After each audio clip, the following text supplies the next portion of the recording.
a brief introduction about the history of the property and the history of the last family who lived there.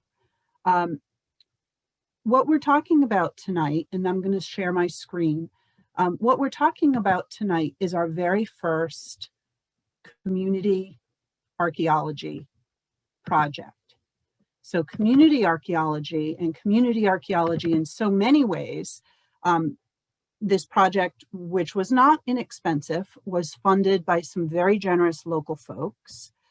The workers, certainly not the most knowledgeable workers, but some of the hardest working workers and the largest number of workers were volunteer community members, some of whom did one shift, some of whom came every day and did lots and lots of heavy labor for us.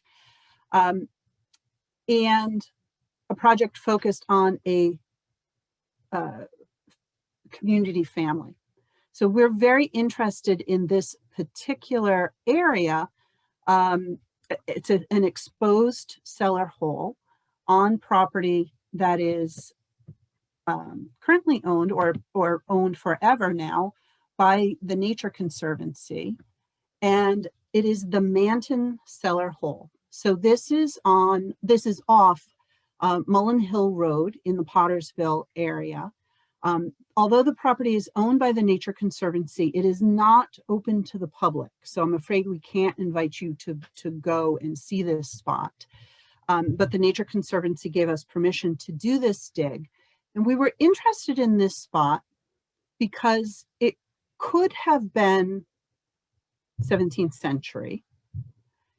And we know that this land, this property, was owned by one of the very few families of color who lived in Little Compton in the 20th century, so the Manton family. There are quite a few people who remember the youngest generation of Mantons, Henry, Bill, and Ray, who were here in the late 20th century. And they descend from a man named Henry Manton and his wife, Dora Johnson, who were here in the late 19th century. And we'll talk more about that family in just a moment. We did a chain of deed because what we're interested in is what can we learn when we do both history and archaeology focused on the same site? What can we learn from each field? And how can archaeology fill in some of the gaps with material culture, and how can history help inform archaeology? And it was a really nice intermingling of the two fields, and I think a much better project because we approached it from two directions. And the point was, let's learn as much about this property as we can. Let's learn as much about the family as we can. And one of our big questions was, when was the house built? So to give you a sense of where this is, in the back, we've got a LiDAR map, which shows elevation. And this is a very amateurish effort, but I've superimposed what we call the proprietor's map, which was made in 1694. So what we're talking about is the Mullin Hill Road area. Here's Quicksand Pond. This area right here is John Dyer Road. Here's Mullin Hill Road. And this is Amesbury Lane, because that would have been what we call the Colebrook line. So you can see that the cellar holes we were interested in were right over Mullin Hill Road. So really quickly through this timeline, as with all land in this area, it was originally home to indigenous people. On that side of town, it's really a little more accurate to call them the Coxet Indians than the Sakana Indians. The early records refer to the folks in that area as Coxet Indians and the area as Coxet. And then eventually that sort of morphed into Sakonnet when it became convenient for the English to call those folks Sakonnets. And the sachems were Mamanua and his brother Osamihu at that time. The land was purchased by the proprietors in 1694, and a portion of the farm actually remained in the hands of Peter Quakin, really for much longer, until about 1720. The first English owner of the land was Thomas Stoddard and his wife Ruth. They were both from Hingham, and Thomas was a blacksmith. And this was a period of time when the Little Compton town fathers were very interested in getting useful men with trades, to come to Little Compton. And so they were often be offered some free land around the commons. And the first place we see the Stoddards is on Willow Avenue, on a 10-acre lot of what was probably free land.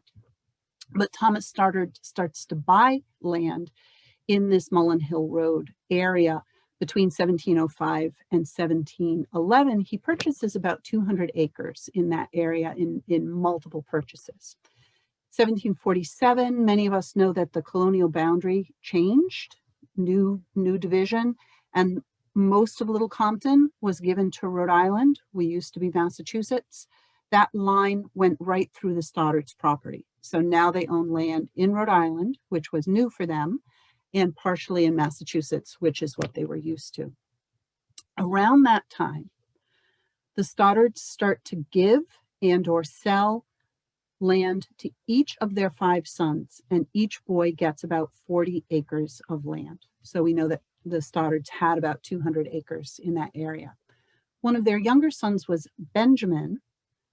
Benjamin's heirs are the ones that we see owning the Manton property later on.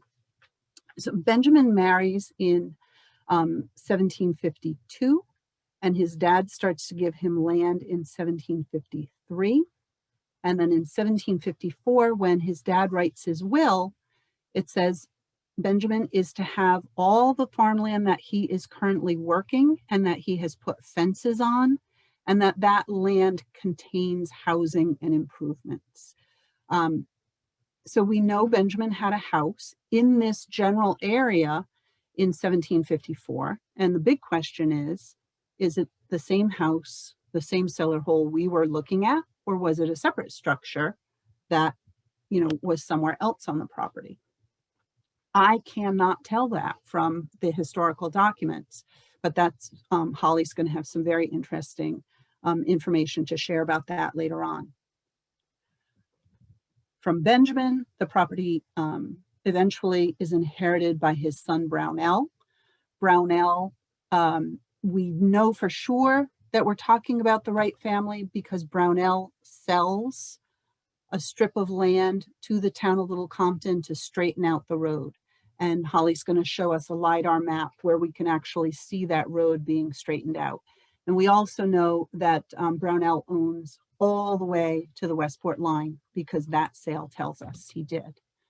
Brownell has one girl who survives as his children, Lydia.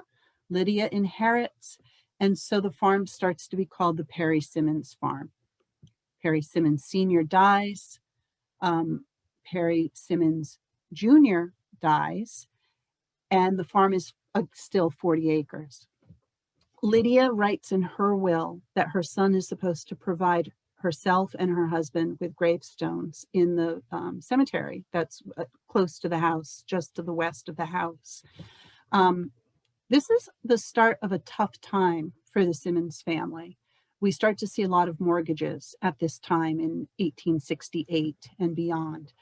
Lydia never gets it. Well, we don't know if Lydia ever got her gravestone, but her gravestone and her husband's gravestone do not survive today. The only carved stone in their cemetery is for a son-in-law whose last name was Records.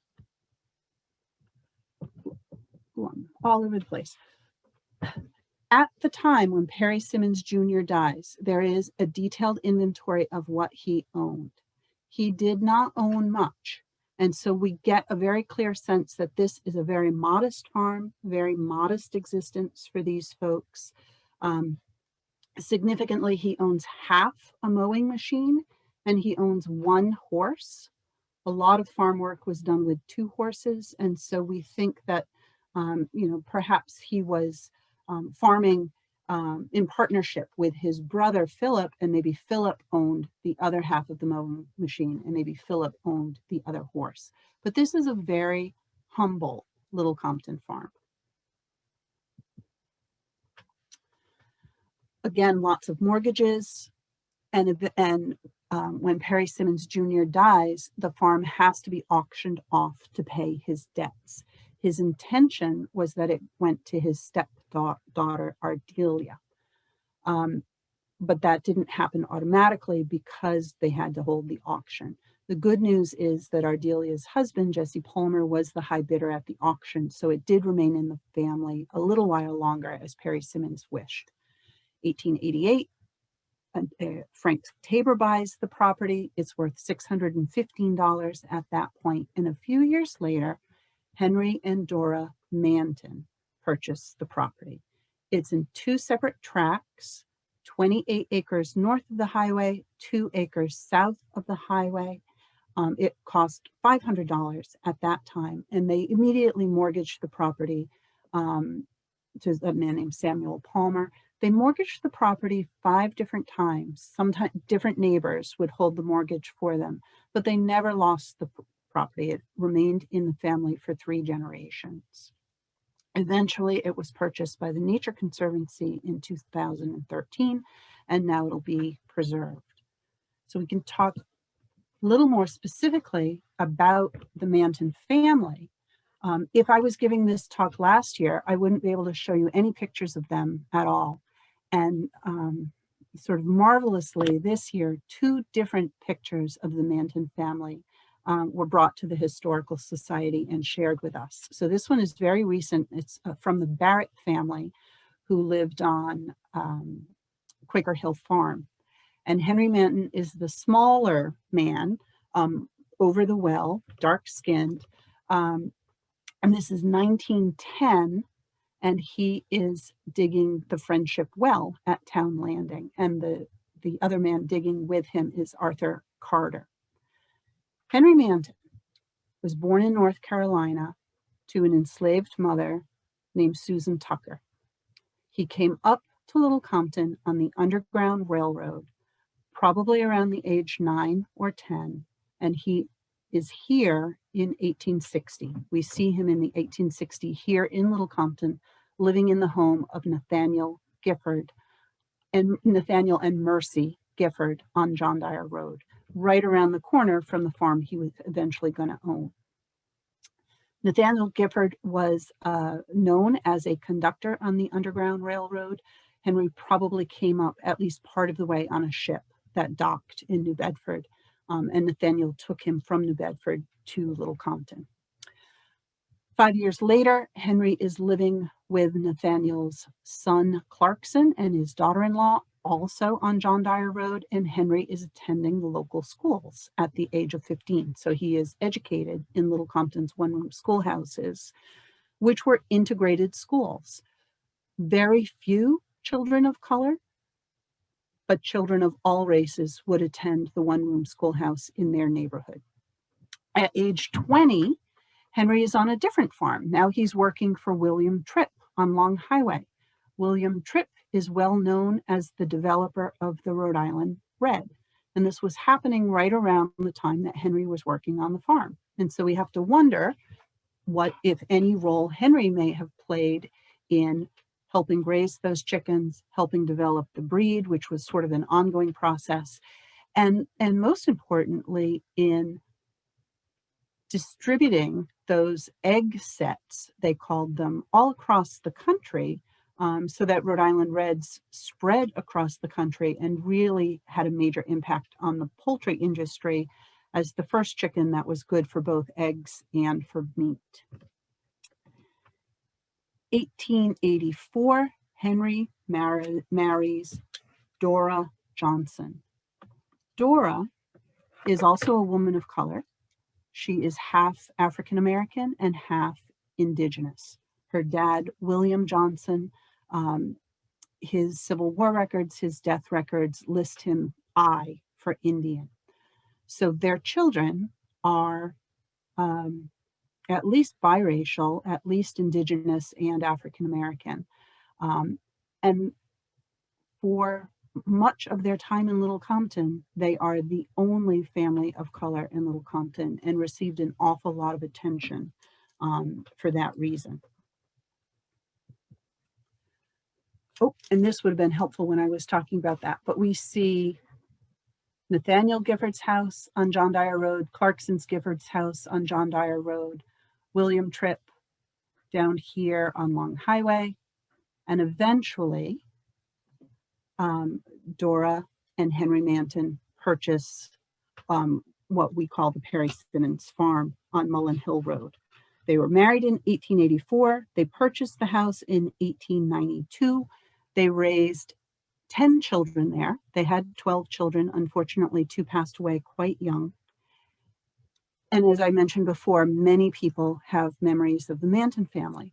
What they remember less is that this Pottersville area, this Mullin Hill Road area, was not just the home of the Mantons, but was also the home of 2 other Black families, the Johnsons and the Fosters. And in 1900, 1910, of those 3 families, there were 27 people of color living in Pottersville. The Fosters and the Johnsons left town and have been forgotten, but the Mantons remain for at least for 3 more generations and are well remembered. Wasn't always easy for them. They did. We have lots of memories of their success. Henry was a stonemason. He did very well. They had an automobile. They had the only phone in the neighborhood. But there were challenges. There were mental health issues in the family. Dora admitted one of her sons to the state hospital, and Henry also went to the state hospital probably around 1925. After that point, we can see that the family struggled financially. In the 30s and 40s, people are coming and going from the home. Dora is working as a domestic in New Bedford. Their youngest child, Lillian, comes and goes with her 3 children. And there's a son, Roy, who lives in the house and runs a cobbler business, a shoe repair business from the home. Neighbors remember visiting Lillian and the children. In the 1950s, the house was gone. The house was taken away and only the cellar hole remained. And the family was living in a stone structure with a roof and a dirt floor. They may have moved to more than one stone structure, and eventually they lived in a trailer. So the house that they lived in as a young family was definitely gone by the 1950s. That's the cellar hole we were working on. And Holly's going to have a lot more to tell us about that.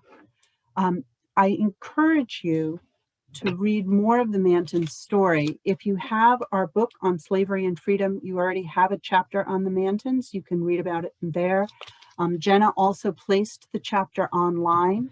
So if you go to our website, you'll be able to read a more detailed history about the Mantons and see more details on the timeline. But I went over my 10 minutes, so I apologize. And we're going to turn over to Holly now. We have a picture of the Manton children that came to us. We see the children going to the Pottersville School, again, integrated school in Little Compton. And finally, Holly's going to show you some archaeology pictures on these beautiful, bright, sunny days where everybody's smiling and having a good time. I just wanted to share this day picture just so you know what archaeology is really all about, and that you understand that Holly had some sort of mysterious power over all of us that got us to agree to work in about, I don't know, I'm going to say 40-degree weather in the rain. But Holly, welcome. Thank you.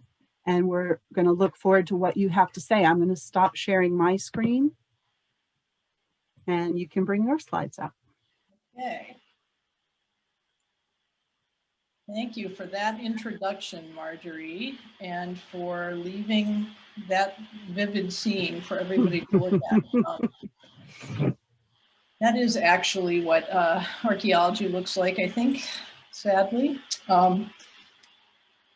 Okay, So thanks again, and thanks for that great introduction, Marjorie. I will just reiterate that this is one of the most pleasurable projects that I've been able to work on, doing something collaborative with members of the community, with volunteers who live in the area where we do our work. Unfortunately, doesn't happen as much as I would like in archaeology. So this was a really fun and continues to be a really fun and interesting project for me. So thanks to everyone, Marjorie, Jenna, everyone else who participated for making this such a great experience. I will go right through my slides, but I just wanted to pause at this sort of title that I came up with, which is from Marjorie's wonderful book that we'll have a picture of shortly. There's nothing of their house but the ruined foundation. This to me is really the life of the archaeologist, right? I mean, how many times do we walk on a property, we're out in the field somewhere, we're driving by and we see one of these sort of derelict looking, you know, some field stones poking out of the ground, probably trees growing out of the middle of it, maybe some garbage around the edges, and think, well, something was there once, but there isn't anything there now. And so that just really stuck with me, this quote about the Manton Foundation from somebody who remembered seeing it, because as we will find out, there really is so much that is there. So onward we go. I'll try not to go over some of the things that Marjorie mentioned, but we do have to get permission to do archaeological work from the property owner. And in this case, the Nature Conservancy graciously agreed to do that. Also, professional archaeological studies in most parts of the country, in Rhode Island as well as in Massachusetts, need to be conducted under a permit that gets issued by in our case, the Rhode Island Historical Preservation and Heritage Commission. And I noticed we have two members of the RAHPHC on with us today, Tim Ives, the state archaeologist, and Charlotte Taylor, who's one of the archaeologists at the commission. So welcome to both of you. They're the folks who oversee archaeological work and make sure that it's done to certain standards, both in the field, the laboratory, and very importantly, in the reporting. So you can't just go out and dig a bunch of holes in the ground without putting together a complete and thorough report that documents exactly what you did, where you did it, and what you found. We did have a group of very dedicated volunteers doing most of the work, but I was out in the field along with two of my pal colleagues, Kate Johnson and Eric Lott, both of whom were as excited as I was to work on this project. And I want to give a shout out to them because they did a lot of hard work in the field as well. We didn't just dig as part of this project. We started with a pretty broad scale walkover survey. Marjorie and I were out at the property before we even came with our shovels, just to get a lay of the land, get a sense of where we might want to do our shovel test pits, and also to kind of investigate some areas where we weren't necessarily able to do testing as part of this small project, but to just kind of put together the landscape of where things may have been, look for clues, depressions, remnant foundations, fruit trees. That's a good sign that somebody planted an orchard that maybe isn't there anymore, things like that. We mapped all of those features with a GPS, and I'll have some of those showing up for you in a minute.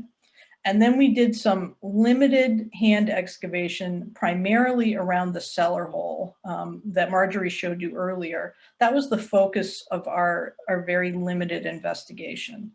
The goal was really to, as Marjorie said, to add some archaeological information to this really comprehensive and complete documentary history of the property that Marjorie has put together.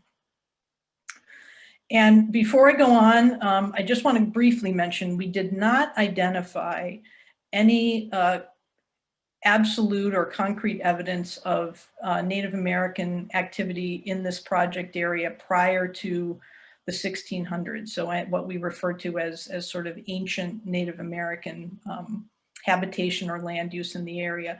But that doesn't mean it didn't happen. It most likely did. And certainly if there was a more extensive exploration of the property, I would be really shocked if there wasn't some indication that people were hunting or passing through this property on their way to and from other lands. This is just a brief map showing you some of the indigenous place names for the areas that we know well today. And for anyone who has not visited or is not familiar with, I really encourage you to visit this website, ourbelovedkin.com. Indigenous map making and interpretation of places across New England. It's a really wonderful reference for Indigenous history of our area.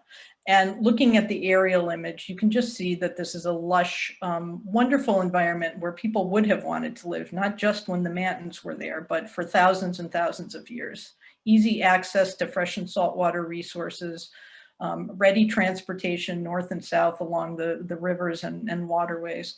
So even though I won't be specifically talking about the ancient Native American history of this place today, I just want to make sure that you're thinking about that as we move forward. We have more than 10,000 years of human history on the landscape and probably also in this project area.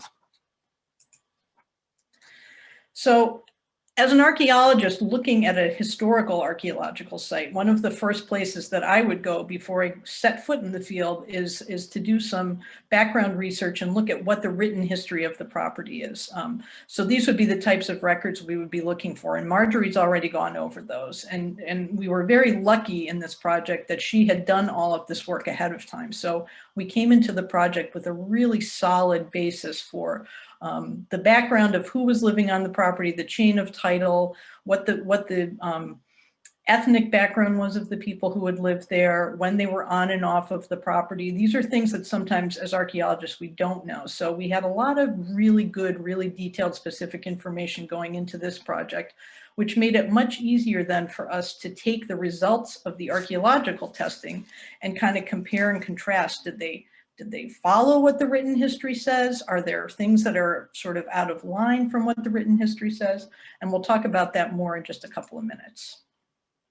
So you saw these maps already, but this is another thing that we typically do when we're doing our background research before we go out into a project area. We're looking at sort of what do the maps tell us? Where were people living? And so again, you can see the Perry Simmons period of occupation, and then also Henry Manton. And I'll just throw a quick little bit of information out. Many of you may know this already, but when you're looking at some of these 19th century atlas maps, this 1895 map, for example, when you see the little X through the building, like you do here, there's no X here, there's an X here. Typically that little X means an outbuilding or some kind of an ancillary structure, whereas the buildings that show up as solid are usually a house. So again, this is great information. If you're an archaeologist, you go out, you see two cellar holes, you're not sure which one is the house. Sometimes you can go to the maps to help you figure that out. This is another example of the LiDAR map that Marjory showed you before. This is with nothing overlaid on it. And the LiDAR technology basically, I won't go into the details. I don't understand the details very well, but it essentially allows you to look at the topography of the landscape, just sort of erasing the trees, so as though the trees weren't there. So any area that's raised or depressed on the landscape shows up with either a shadow cast from it or it's lighter or darker. So in this particular image, I've tried to put side by side the aerial and the LiDAR. They don't match up exactly, but they're close enough. So here in the aerial photograph, this is a leaf off aerial photograph. You can see the stone wall. Here's another set of stone walls here. If you look on an aerial certain times of the year, these show up really well. We see the stone wall over here on the LiDAR map. Here in red is the Manton Cellar Hole Foundation where we did our work. You can see it here. This is the cemetery that Marjory showed pictures of. This is another access into the property. So here's Mullin Hill Road. You come in this way and now there's a path that comes up here along the edge, and you can actually see that path here in the LiDAR. The cemetery is right about here. And this open area where the trailer was located shows up over here with a building that at the time we did the field work was off to the side here and mostly ruined, but still shows up. So again, these are great resources that can help you sort of find your way when you're going into a historic period archaeological site. Another resource that we used, particularly for this project, because so much of the material culture dates to the second half of the 19th century and the early half of the 20th century. These catalogs are just an amazing source of information, and anyone who does archaeology from this period would be silly if they didn't consult these catalogs. They have pretty much everything you could have wanted to order. So basically post-industrial revolution, 1850s on, goods were being mass produced and just sent all over the country. And so a lot of the material that we find at a historic archaeological site from this period, we find a little bit or piece of something or something with a trademark, we can often go to resources like these old catalogs to figure out what they were and what period they date to. So it's just a wonderful, wonderful resource. We also use, these are actually things we have in our lab, something like this, you know, an antique collector's guide for fruit jars and bottles. Again, these can be great ways to identify trademarks or patents or changes in the design of a bottle or a ceramic over time that can really help you pinpoint, sometimes down to a year or two, when something was manufactured. And a lot of this information, I mean, more and more every day, is available on the internet. So when we're doing cataloging in the lab, our lab staff are often going to these catalogs. You can purchase a facsimile of it. We keep them in the lab, and going online to help us try and identify sort of the odds and ends that we find at a site. And some of the photos I'm going to show you shortly, we were able to identify their manufacture date using these very techniques. So here's a before and after of our cellar holes. This one on the left, indeed, it does look like a ruined foundation. In fact, it's barely visible. It was very overgrown. All this vegetation was covering up this beautiful cellar and chimney support. So we and our volunteers had to do a lot of clearing before we did any excavation in this area. And we didn't even get the entire perimeter of the cellar hole cleaned out because we just didn't have time to do it. But obviously this makes a big difference. It helps with mapping. It helps you identify deposits that you wouldn't have been able to see.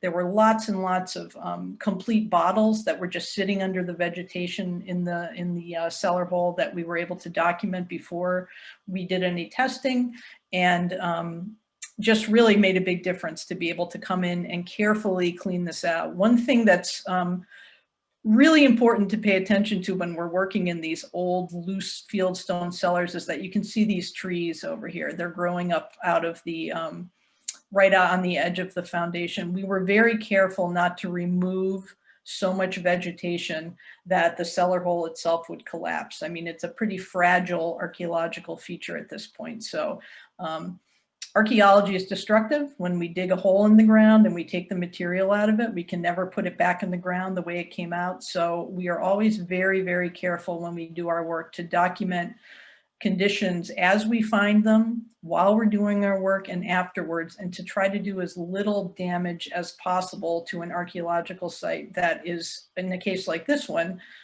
going to be preserved. So in other words, there's no development coming through here. There's no reason that the cellar hole can't remain, you know, in the long term in a preserved condition. So we really didn't want to take it apart per se as part of the excavations. We were just looking to collect some limited information, do some documentation, and try to answer some of our research questions.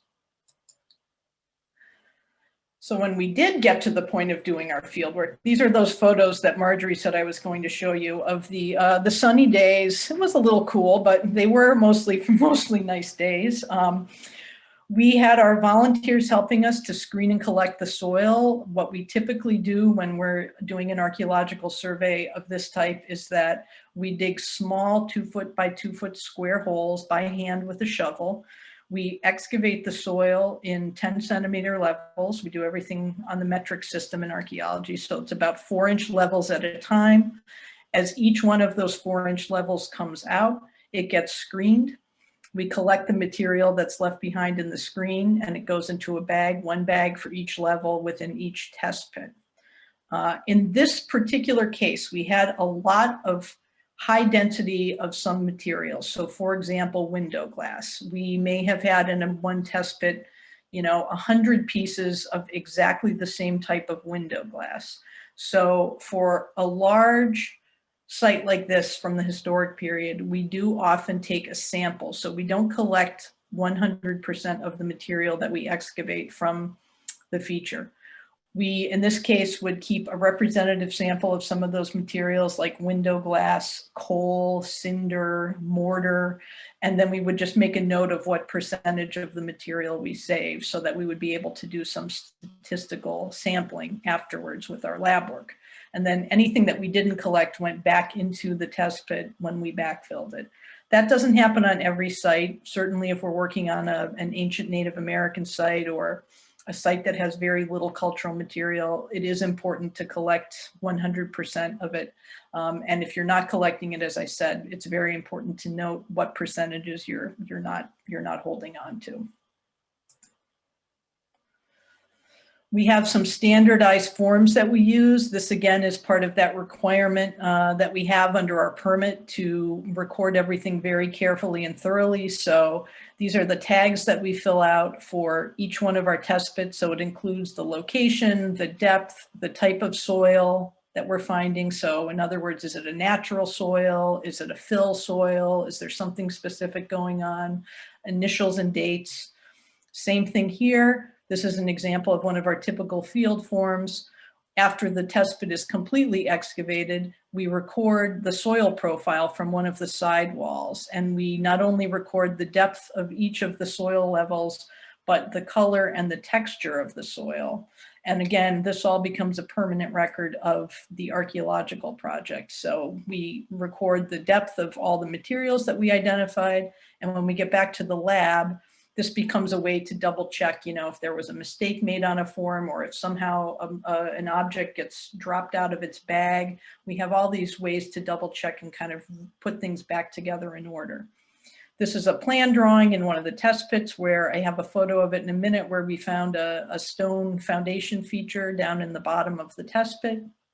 And then this is a map of the project area, which unfortunately on a computer screen, and if you're looking on your phone, it's even smaller, isn't very large, but all these little white dots are the locations of our test pits. So the foundation is right around here. And as you can see, we really focused our testing primarily around the cellar hole. Here's the cemetery. This was an area that was the barn. I forgot to mention it earlier, but this was the old road that used to come up, the old access road to the property. So we had the house to one side, the barn to the other side. If you think back to that map I showed you, we identified a couple of wells. This is a well, there's a well here. And then there were a couple of dump sites that were away from the cellar hole, but still on the property. And we just put 1 or 2 test pits over there to kind of get a sense of when they might date to, but we didn't do much testing outside of this cellar hole. That was really the focus of the project. When everything was done in the field, we brought all of the material back to the lab, and once again, our intrepid volunteers assisted us with the sometimes mundane and tedious task of cleaning everything. So typically in the lab, all material either gets washed with water and a toothbrush or dry brush, depending on what type of material it is. Everything gets sorted based on what it is: metal, glass, bone, stone, whatever it is, it gets sorted and then it gets cataloged into a computer database system that we maintain at PAL. Those records, just like the artifacts themselves, become part of the project documentation. And after the cataloging is done, we can do all sorts of fun sorting and statistical analysis with the material. You know, how many materials were found in this test pit? How many materials were found between this depth or that depth? You know, how many pieces of redware did we have? When the cataloging is done, the material all gets housed temporarily.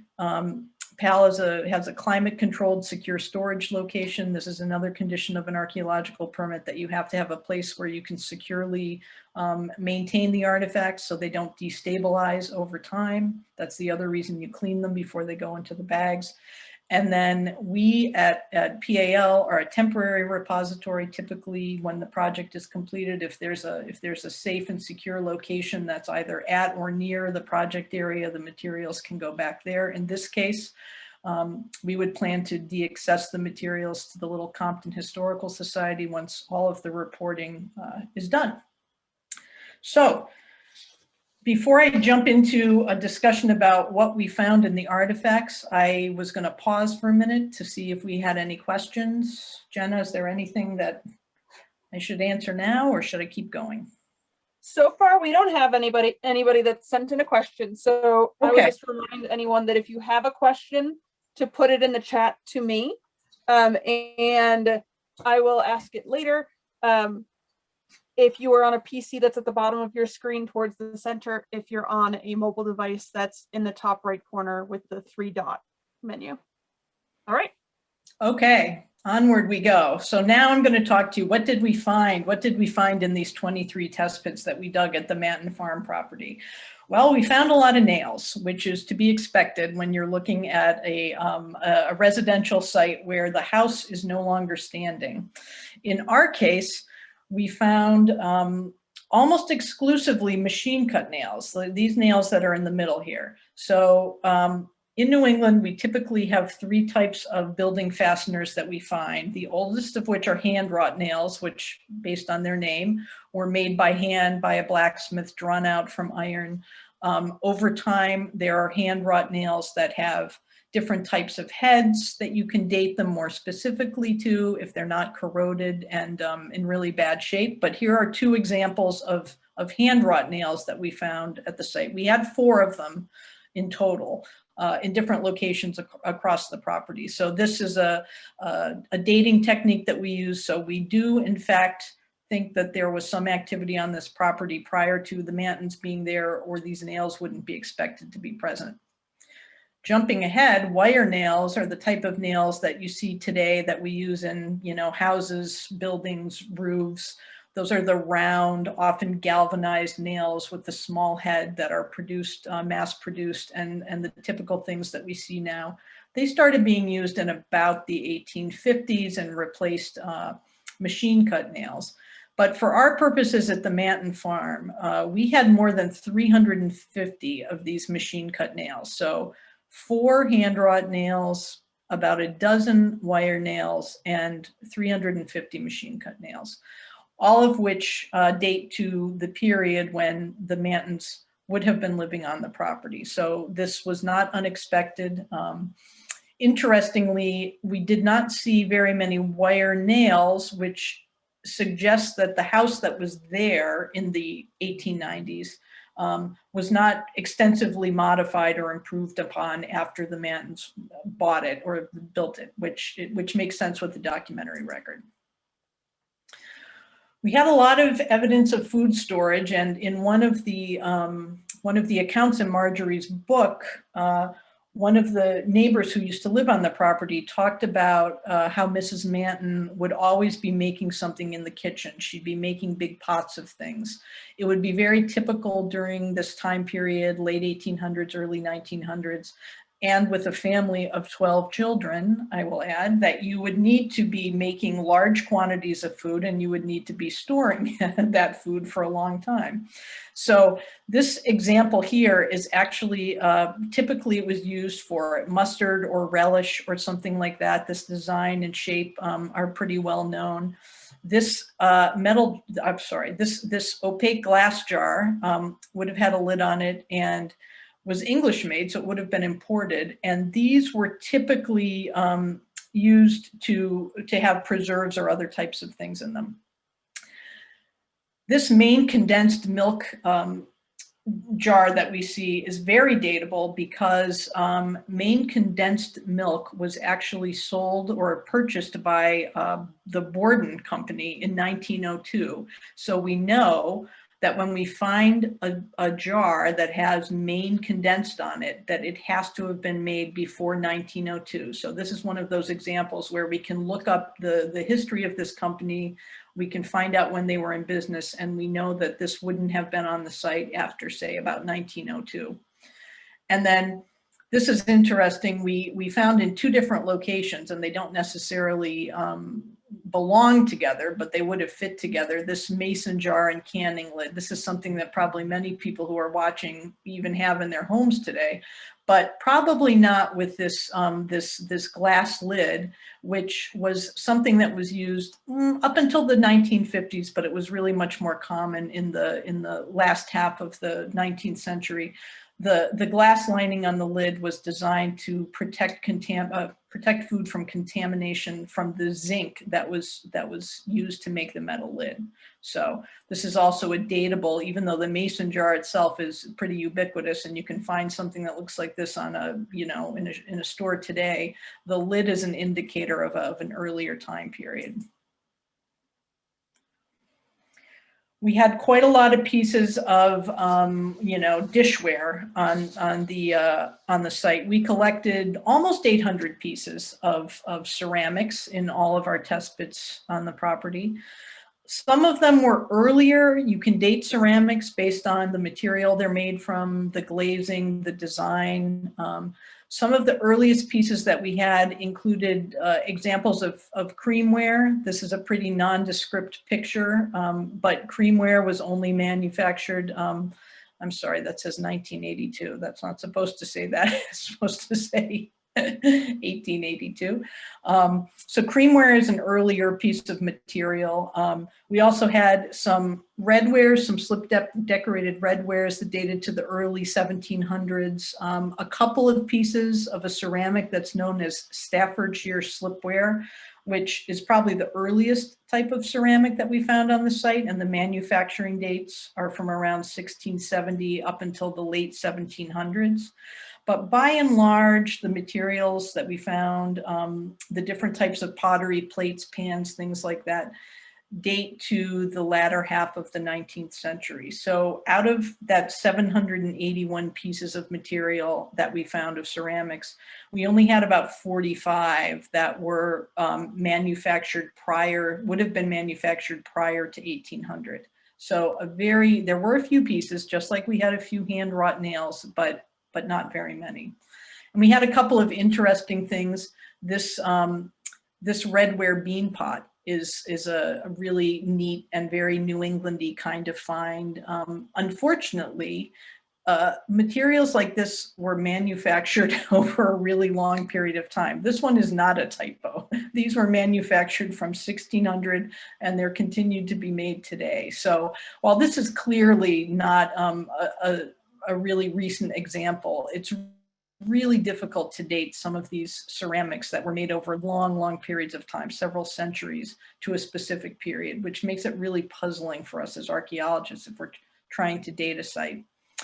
The other thing that was really cool, we were able to, our lab manager, Heather Olson, who just was ecstatic with this assemblage, was able to identify this interesting spiral-shaped glassware as a classic pepper sauce bottle that was manufactured by a bunch of different companies, but the bottle design was very distinctive and only made from the 1890s to the 1920s, which just is exactly within that period when we know the Mantons were living there. So that's kind of a cool thing. We had lots and lots and lots of bottles, many of them complete, which was great. Some of them we were not able to collect. I forgot to mention earlier on that one of the individuals who joined us in the field was Jonathan Perry, who is a member of the Wampanoag tribe of Gayhedaquina, and his family descends from the Dartmouth and Fall River area, and he thought that perhaps maybe even somewhere back along the line, Mrs. Manton may have been one of his relatives.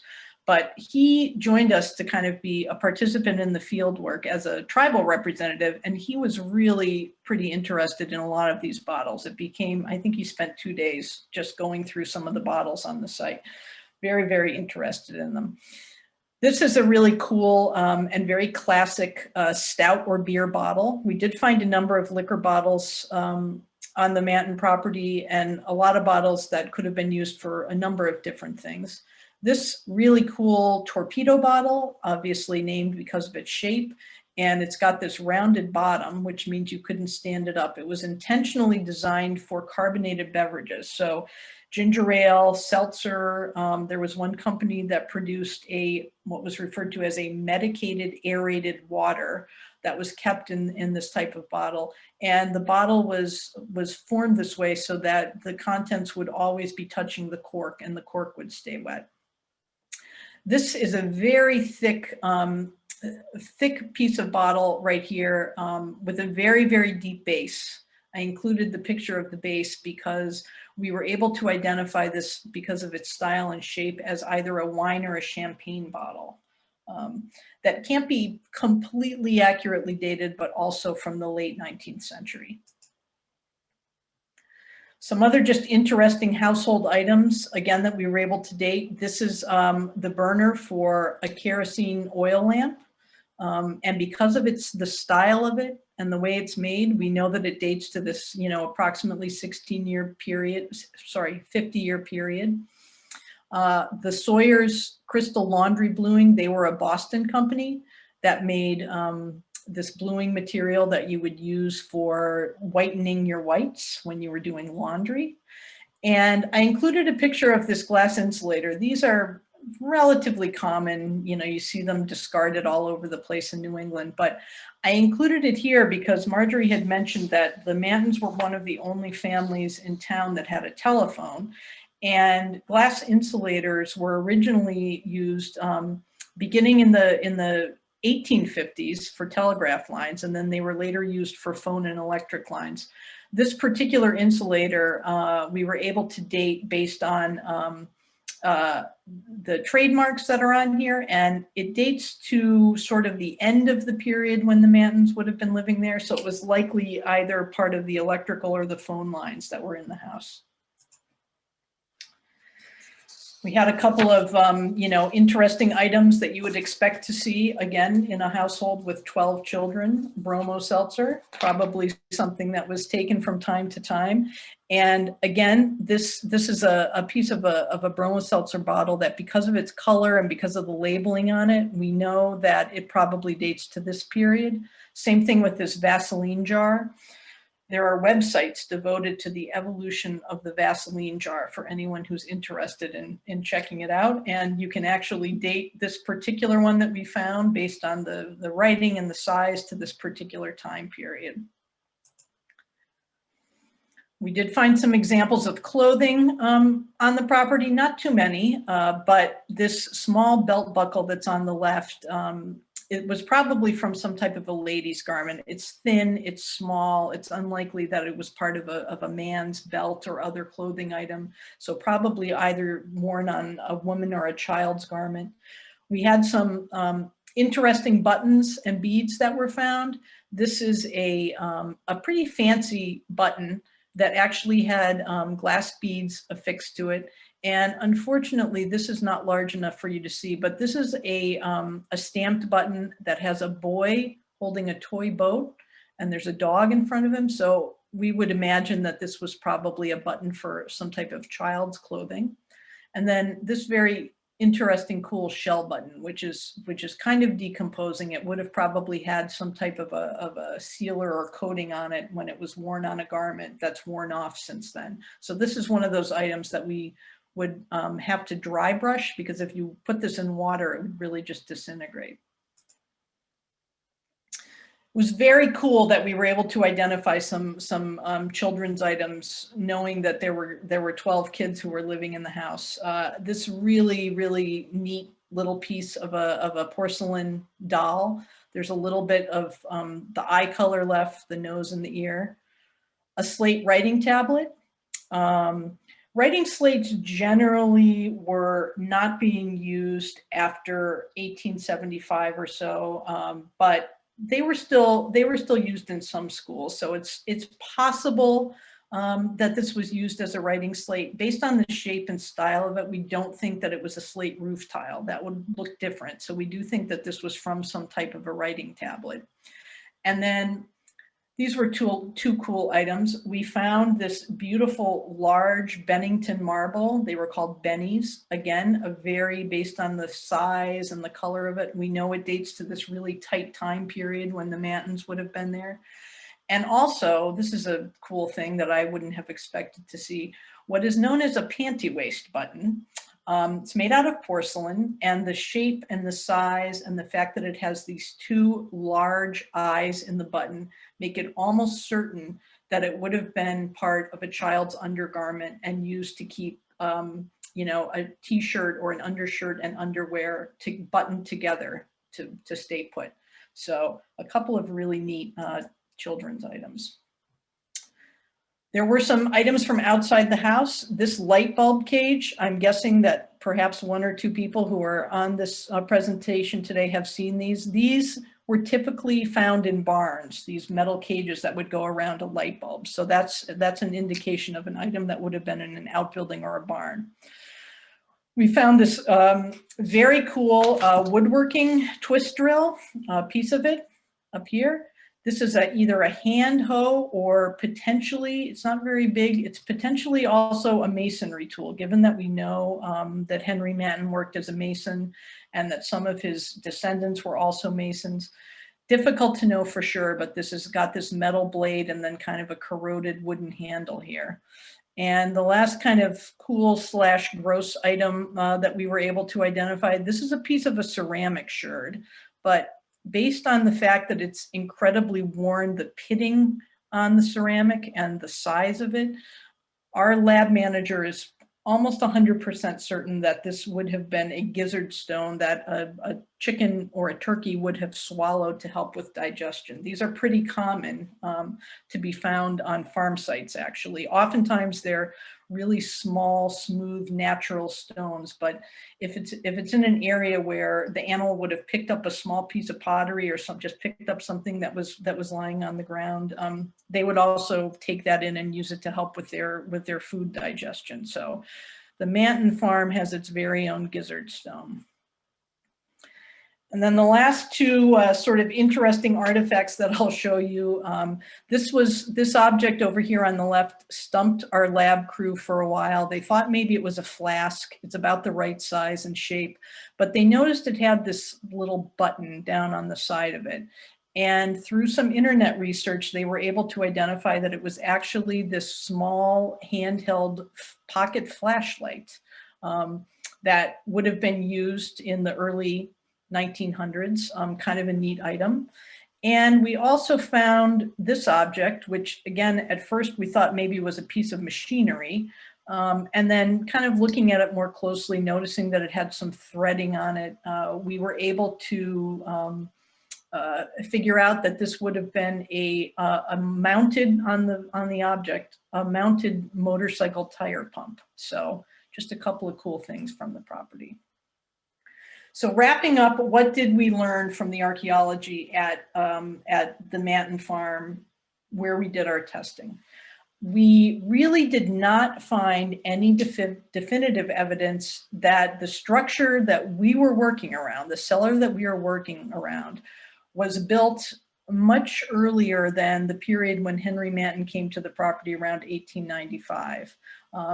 We would have expected, even if the house had been added on to or improved from an earlier house, we would have expected to see more material that dated to the 18th century, and it just wasn't there.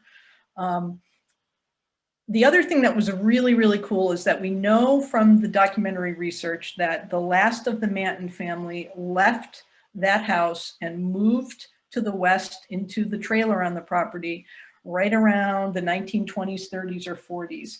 And we literally did not find one piece of cultural material on the site that was manufactured after 1940. So it's a really clear indication. The archaeology backs up exactly what we know from the documentary record, that after 1940, there was nobody living on this property and probably nobody doing anything there. So they weren't dumping their trash there. There weren't people who came and went. It's really clear from the archaeology. It's great that we were able to identify items and objects that match up with the stories that people told about the Mantons, what they remembered of them, what they were doing on the property, that there were children there. All of those things, you know, having that's why that background is so important, because it takes these individual artifacts and really places them into the context of the people who were living on that property.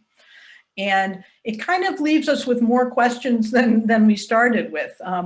We know that there was a house somewhere on this property by about 1750 or so. We do have a very few bits of material that date to that earlier period. Interestingly, most of them were found to the north side of the cellar hole or in the area just north of the cellar hole.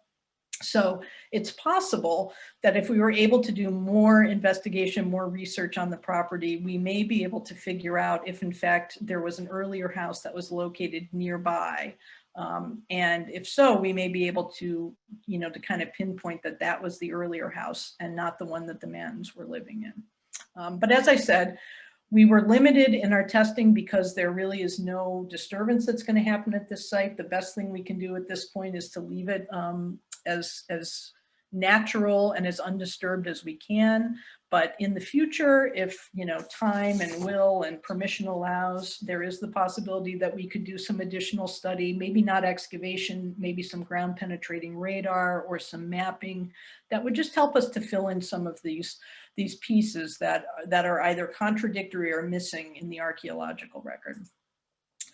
And I will just leave you with a slide showing most of our wonderful, wonderful, wonderful volunteers who gave up their time and sometimes worked in not so great conditions, cold and rain, to help us complete this project. So thank you very much. And with that, I will stop my screen share and we can do some questions if there are any. So the first question was, how can they find the map? So I found that and I'm going to put it in the chat. And also for people who are further away, nativeland.ca is really excellent for discovering who is local to you.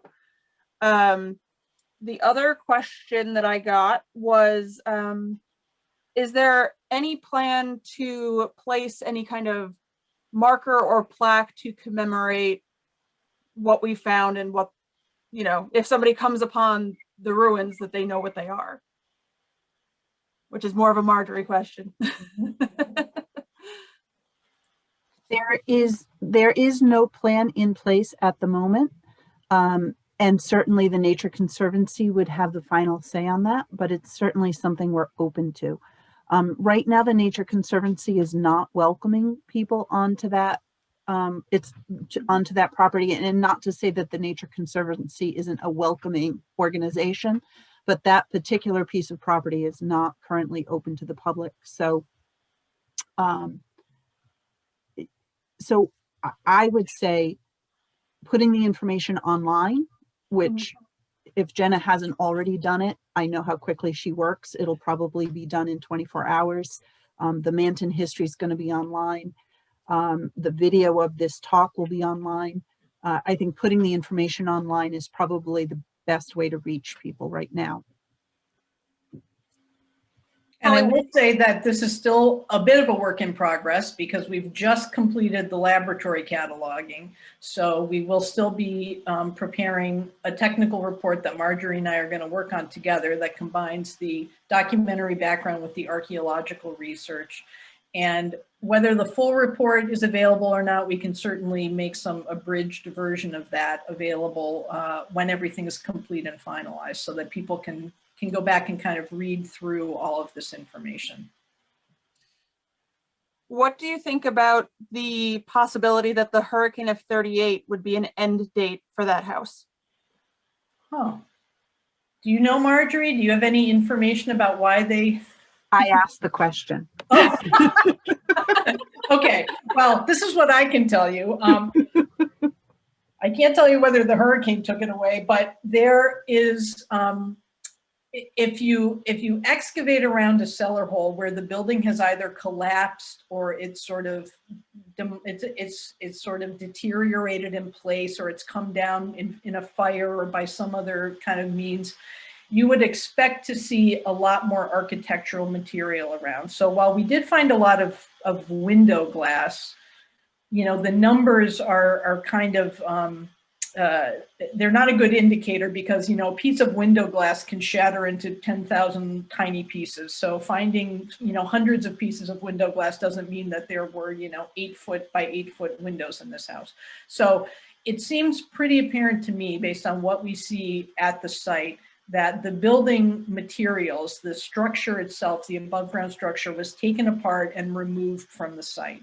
So that makes me think that no, the hurricane probably didn't take it away, but maybe the hurricane damaged it to the point where the family decided it wasn't worth repairing. And at some point, most of the building material was removed from at least that area that we looked at. If it was abandoned somewhere else on the property in one of those large dump piles, that's possible, but it wasn't just collapsed in place. Would this have been a wooden plank building? Probably, based on the fact that we have so many of those machine cut nails, and because we don't see other material on the site. So in other words, we don't have indications of dressed stone. You know, the foundation is a very simple fieldstone foundation. We didn't find a lot of architectural elements on the property, so we didn't find things like hinges or latches or anything like that. So my guess is that it would have been a timbered building that was solidly made, and that the materials, including things like doors and windowsills and all that, was taken away at some point after the building was abandoned. Did you ever locate the outhouse? No. Maybe explain for people who have not done this before why this person would be looking for the outhouse. It's the archaeologist gold mine. Outhouses or privies are particularly significant for archaeologists because oftentimes people dropped materials unintentionally into the privy or the outhouse when they used it. So that can be a good way to identify sort of personal items, coins, rings, buttons, things of that sort, smoking pipes. And the other thing is that the organic soils that are in the privy are often, especially as you go back in time and the materials have kind of turned into soil, they can often be a great way to preserve things like food remains, seeds, things that would have been deposited the other way into the outhouse. And then finally, an outhouse it can be very interesting because once it got to the point where it was no longer usable, people would often take their garbage and they'd actually cap the outhouse with their garbage, often in one deposit. So sometimes if you find that type of a feature and you do sort of a very careful layer by layer excavation, it can give you some really, really good indications of when people were living on that site and how they were using the site. So no outhouse yet. Were most of the items you found scattered throughout the test pits, or was there, particular ones that were especially fruitful? That's a really good question. And I neglected to mention that at many archaeological sites, another way that you can date the deposits, especially if people are living in one place over a long period of time, is by where within the soil horizons you find things. So typically, the older materials are in the bottom, the deepest levels of your test pit. And as you kind of go shallower and shallower, people who came after that deposited material on top. In this case, this is another reason that I think the archaeology argues that it was only the Mantons who were living on in this location, and only for that very specific period of time, is that all of the artifacts are essentially within one layer, or within one sort of condensed part of each one of the test pits that we dug. So even those few earlier materials that we found, those hand wrought nails and some of the earlier ceramics, we found those in the same levels as we found materials from, the 1890s or so. And a couple of hundred years isn't enough time to expect to see, inches of soil between those types of materials. But the fact that they were found so closely together vertically in the ground makes me think that, this was a pretty short period of time that people were, relatively speaking, that people were living at this particular location. When working on sites that tend to have more pre-contact materials, what kind of things would you find there?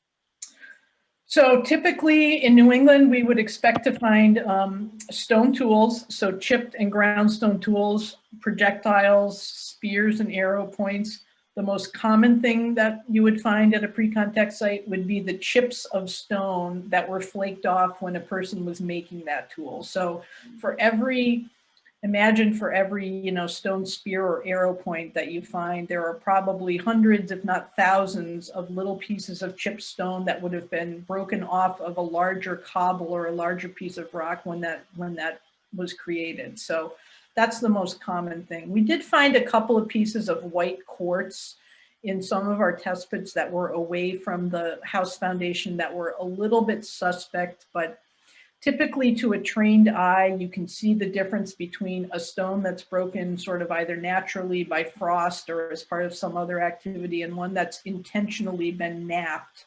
And we just didn't find evidence of that at this particular site. But as I said, I'm sure there's something out on that property somewhere. When this There was was a but Jen, just one quick thing. There was a lot of wishful thinking on the part of the volunteers, especially me.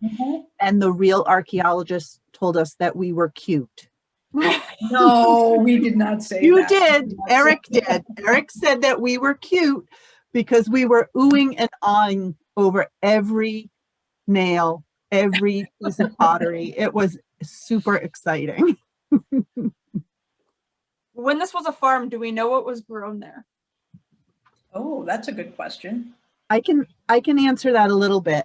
The Perry Simmons Jr. inventory, which is from the 1880s, lists a very specific type of oat, pumpkins. There's evidence of hay being grown and collected, harvested. There's a lumber wagon, which is interesting that they would specifically call it a lumber wagon. So there's one pig. So they're not raising pigs for sale. They're just raising pigs for the family. And there's nothing in that inventory at all to indicate dairy farming. So it seems more like hay, which they could then sell to other folks. And the, you know, the pumpkins could have gone to market as well. And of course, it depends a little bit on what time of year the inventory was taken. If it was in a different time of year, there might have been more. Oh, I also there were bushels of corn, and part of what made this all memorable is, again, they were in debt, and the town council or the probate court always allowed the widow to keep some things, even if that meant they would not get out of debt. The widow was entitled to some of those the things in the inventory, a third of it often. So the widow kept the I want to say 8 bushels of corn that were there in the property. I did an oral history just the other day with a neighbor, Terry Quick, who remembers visiting the Mantons in the 1950s. So it was no longer a farm. Lillian Manton Wood and her 3 boys were living there. But what Terry said was he remembers that Lillian would grow, he said, between 1 acre or 2 acres of flowers and would cut the flowers. So that's a really pretty image for that particular property, to think of it covered with acres of flowers. In 1940 to 1950, there was a house adjacent to Mullin Hill Road. Was this dig back in the woods? Yes, we weren't right up at the end of the road. Yep. May I also interject, if there's anyone in the audience who has memories of this property, please call me tomorrow at the Historical Society, email me tomorrow at the Historical Society. We're really interested in having someone help us, or having people maybe draw a map of where they remember certain things. The cellar hole is the cellar hole. We know where that is. But again, Terry Quick was telling me that, like, in 1954, the family is living in this very unusual stone structure with a dirt floor and a roof. if anyone remembers that structure and where that was, we'd really like to add that to the map of the property. Okay, and how do they volunteer for future digs? Email me tomorrow, let me know that you're interested. We don't have anything planned at the moment. There is another similar cellar hole in town, also coincidentally on Nature Conservancy land, and very coincidentally, also the home of an indigenous and an Afro-Indigenous family in Little Compton. At some point, to do that cellar hole and compare the results to what we've already done, I think could be very interesting. And it's all a matter of, when do we have time for this? When do we have the money for this? You know, so one step at a time. But it's exciting. And I think all of us on the dig had so much fun. You know, we're certainly game to do it again. Yeah, I dug up the pocket flashlight, so I'm super excited to hear what it was. Oh, look at that. I didn't know that was your test bed. It was. Alrighty, so we are out of questions. So thank you very much to everybody who came. Thank you, Holly, for the work that you did and for the presentation that you just gave us. It was very cool to see the range of. And may I just say, without the archaeology, I would have written very confidently that the Mantons lived in a house that was built in 1754.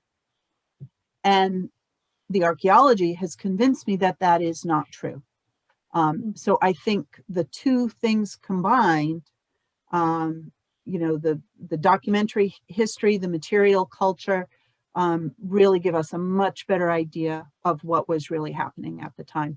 And a long time ago, a Manton family member, I think it was a nephew of Henry, called me sort of out of the blue, and we were chatting.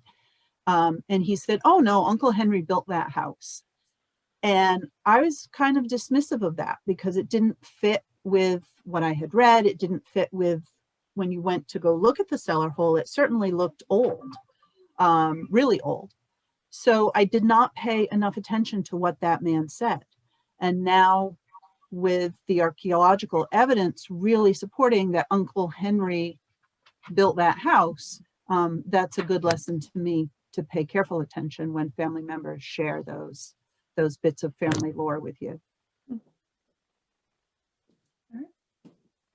Good. So thank you. Thanks, Holly, for leading this project, and for all the volunteers who helped, and especially for the, you know, it's a small handful of very generous community members who made this special project almost, I want to almost call it like a spur of the moment project, because it all came together very quickly, made this happen for us. It was a wonderful first experience for us, and I definitely hope it wasn't our last experience with community archaeology. I hope so too. And what a wonderful example of how important it is to do that type of collaborative work. So this is an example project for others to emulate. So I'm very happy to have been part of it.